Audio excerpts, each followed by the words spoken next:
एक समय की बात है। हिमालय की खाड़ी के किनारे एक छोटे से शांत गांव में राहुल नाम का एक युवा लड़का रहता था। राहुल अपने क्रोधी स्वभाव और चंचल मन के कारण गांव भर में प्रसिद्ध था। उसका मन हर समय विचारों से भरा रहता था। सोचो कि उसके विचारों के तूफान ने उसके मन को एकदम बेचैन कर दिया था। उसके जीवन से शांति मानो गायब सी हो गई थी और वह हमेशा अपने ही ख्यालों में खोया रहता और तनावपूर्ण जीवन जी रहा था। उनके अशांत मन और क्रोध के कारण उनके अपने परिवार के सदस्यों और गांव वालों से भी संबंध अच्छे नहीं थे, जिससे वो और भी अधिक अकेला और अपमानित महसूस करने लगा। वो और भी अधिक मानसिक तनाव की स्थिति में चला जाता है। एक समय की बात है, राहुल अपने गांव की गलियों में घूम रहा था। तभी उनकी मुलाकात एक बौद्ध भिक्षु से हुई, जो एक पेड़ की छाया के नीचे ध्यान में बैठे थे। बौद्ध भिक्षु के चेहरे से निर्मल शांति की आभा झलक रही थी। इस असीम शांति में राहुल बौद्ध भिक्षु की ओर आकर्षित हुआ। जब राहुल बौद्ध भिक्षु के करीब आया तो उसे अपने आसपास एक सकारात्मक ऊर्जा का एहसास हुआ। राहुल को एहसास हुआ कि इस असीम शांति और सकारात्मक ऊर्जा का स्रोत कहीं न कहीं इस बौद्ध भिक्षु के भीतर ही है। इसलिए वह वहीं बैठकर उसकी आंखें खुलने का इंतजार करने लगा। थोड़ी देर बाद जब बौद्ध भिक्षु की आंख खुली तो उसने देखा एक युवा लड़का जो उसके सामने बैठा है, जो बहुत तनावग्रस्त है और नकारात्मक भावनाओं से भरा हुआ लग रहा था। राहुल ने बौद्ध भिक्षु की ओर उदार भाव से देखा और बहुत विनम्रता से कहा, मालिक, मेरा मन बहुत अशांत है। मेरे मन के विचार मुझे खाए जा रहे हैं। मुझे एक पल के लिए भी शांति महसूस नहीं होती। क्या आप मुझे सिखा सकते हैं कि मैं अपने अशांत मन को कैसे शांत करूं? बौद्ध भिक्षु ने राहुल की पीड़ा को समझते हुए क्रूर दृष्टि से देखा और कहा, मेरे प्यारे बच्चे, मैं तुम्हें एक कहानी सुनाता हूँ। इस कहानी में मानसिक शांति और खुशी के रहस्य छिपे हैं। क्या आप कहानी सुनना चाहेंगे? राहुल ने हाँ में सर हिलाया और पूरी एकाग्रता के साथ कहानी सुनने को तैयार हो गया। उनके अंदर जिज्ञासा चरम पर थी। वो कहानी सुनने को बेताब था। बहुत समय पहले की बात है। एक नगर में शक्ति नाम का एक आदमी रहता था। शक्ति बेहद महत्वाकांक्षी व्यक्ति था और उन्हें हर काम में लोगों से मदद की जरूरत पड़ती थी। यदि उसे किसी से असफलता और बुराई सुनने को मिलती थी तो वो गहरी चिंता और तनाव में चला जाता। उसका मानना था कि सफलता और भौतिक शक्तियां वांछित खुशी देंगी, लेकिन वो जितना सफलता और प्रशंसा के पीछे भागता था उतना ही मानसिक तनाव में डूबता जाता था। लेकिन अचानक शक्ति का सामना उस समय के मशहूर बौद्ध भिक्षु से हो गया, जिसका नाम महाकौशल था।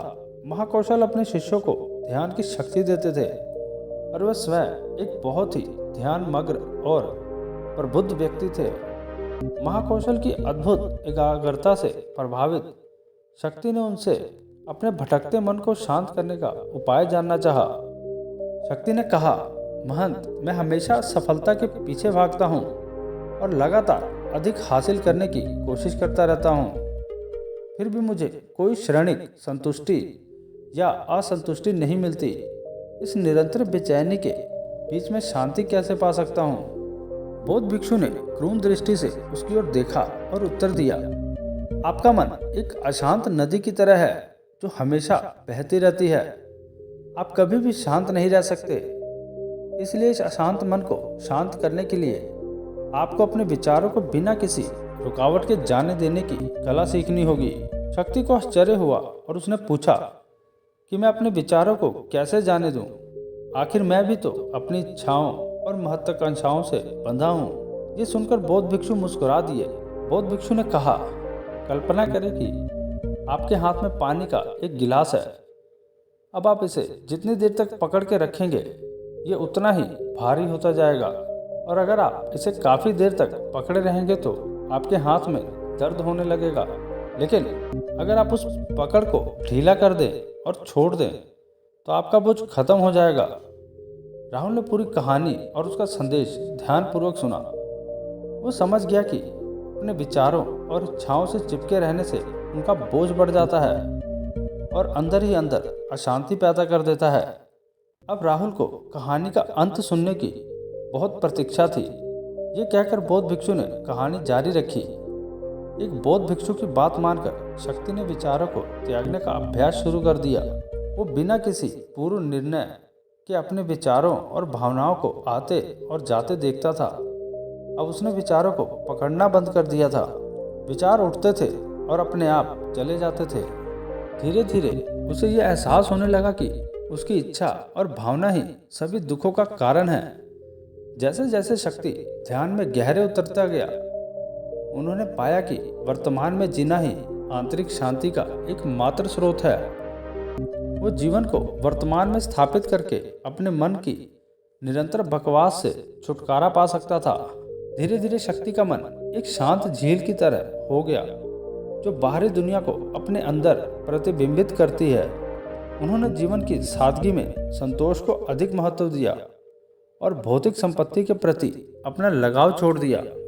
जैसे ही शक्ति में ऐसे बदलाव की खबर लोगों के बीच में फैली, दूर दूर से लोग मार्गदर्शन लेने आने लगे।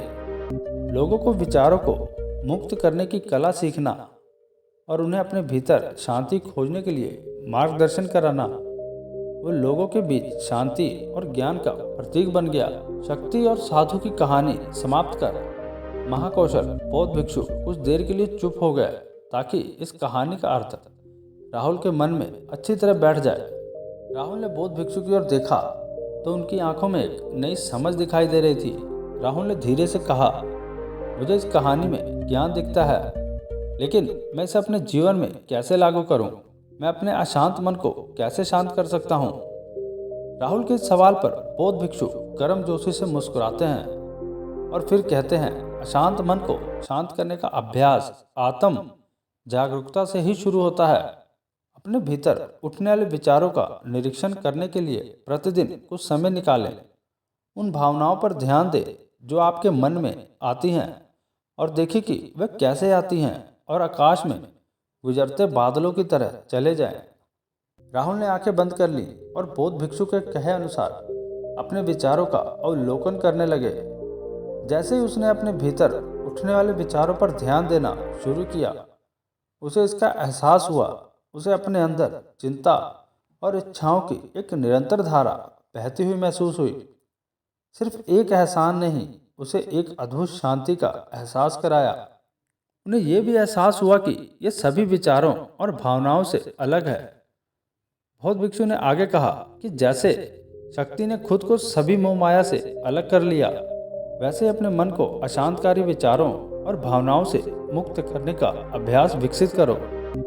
बिना किसी पूर्वग्रह के विचारों को वैसे ही स्वीकार करें जैसे वो आता है, और फिर धीरे धीरे उन्हें जाने दें और अपना ध्यान वर्तमान क्षण पर केंद्रित करें। लेकिन राहुल ने रोकते हुए कहा कि अगर विचार और भावनाएं इतनी मजबूत हैं तो क्या होगा? बौद्ध भिक्षु ने कहा, यह बना रहता है और मन को छोड़ने से इनकार करता है।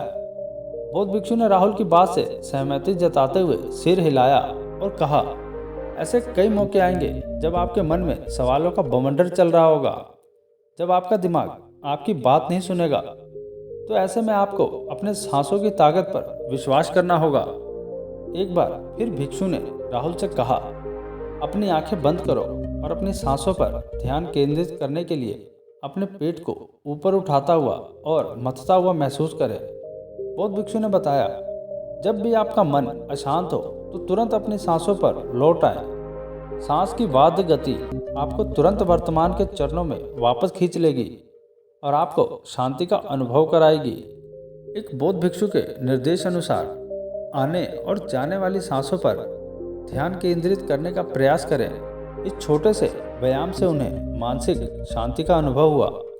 उसे याद आया कि उसकी सांसें हमेशा उसके साथ थीं, जो उसे वर्तमान क्षण की याद दिलाती थीं, आराम और शांति लाती थीं। राहुल के इस विकास को देखकर बौद्ध भिक्षु मंद ही मंद मुस्कुराए और बोले, मेरे प्रिय, बेचैन मन को शांत करना एक ऐसा अभ्यास है जिसमें बहुत प्रयास और दृढ़ इच्छा शक्ति की आवश्यकता होती है। क्योंकि लगातार व्यायाम से मांसपेशियां मजबूत होती हैं, उसी तरह नियमित अभ्यास से मन भी शांत होता है। सभी कृति में सिर हिलाते हुए इस बौद्ध भिक्षु को धन्यवाद देते हुए उन्होंने वादा किया कि आज से वो अपने अशांत मन को शांत कर सकेंगे और अपनी गैर शक्तियों को मुक्त कर सकेंगे। बौद्ध भिक्षु ने राहुल के कंधे पर हाथ रखकर कहा, मुझे आपकी क्षमता पर भरोसा है और आपको जल्द ही आंतरिक शांति मिलेगी।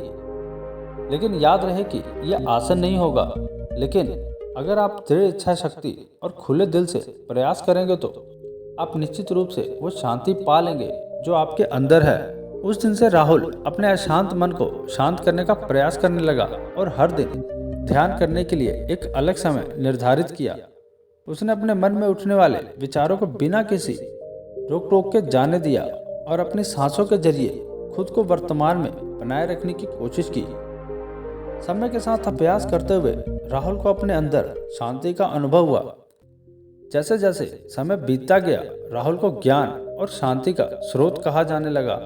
ग्रामीण अपने अशांत मन को शांत करने के लिए राहुल के पास आने लगे। बौद्ध भिक्षु के शिक्षक दूसरों की मदद करते समय आत्म जागरूकता की शक्ति साझा करते हैं। बौद्ध भिक्षु आंतरिक शांति पाने की शिक्षा देते हैं। इसके साथ ही उन्होंने अपनी सांसों पर ध्यान देने और अपने विचारों को मुक्त करने की कला भी सिखाई। ऐसे निवासियों का विकास हुआ और उन्हें मन की अमूल्य शांति मिली। उन्होंने कई लोगों की जिंदगी बदल दी और जैसे जैसे समय बीतता गया उनकी जिंदगी और भी बदलती गई। राहुल का शांत प्रभाव और उसके गांव की सीमाओं से परे तक फैला हुआ था। आसपास के गांव और शहरों के लोग राहुल की परिवर्तन की कहानी सुनते थे, उनसे सलाह लेने आते। मन के बोझ तले दबे लोगों के लिए राहुल आशा की एक किरण बन गया था।